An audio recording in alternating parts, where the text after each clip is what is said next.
Alright, I'm going to talk to you guys today about things I check on my helicopter to make sure that it's not coming loose every flight. First thing I check is my tail.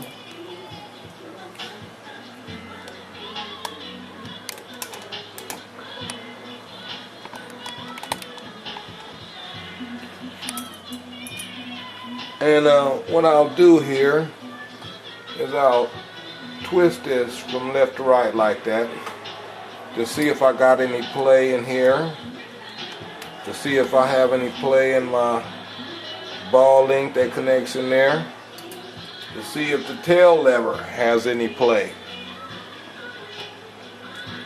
Also, I'll check the tail rotor. I'll pull the grips in and out like this to see if I can pull a space in between here, because there's a screw inside this grip that will come loose over time from vibration, even with Loctite sometimes. And also the head unit. Get to know your helicopter. When you first put it together, see how loose and how tight it is.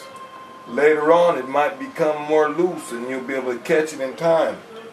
Your bearings might be worn. Your feathering shaft screws could be coming loose.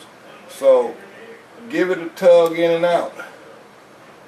Make sure it's not coming loose before every flight. And you don't need tools to do this. I like to check these links right here too. Sometimes if I got a driver, I'll put them in there and check that. But I'm trying to talk about the stuff that I check without any tools. Is that I'll visually look at my washout arms, might move them if I can, and that's about it. Thanks for watching. Have a good day.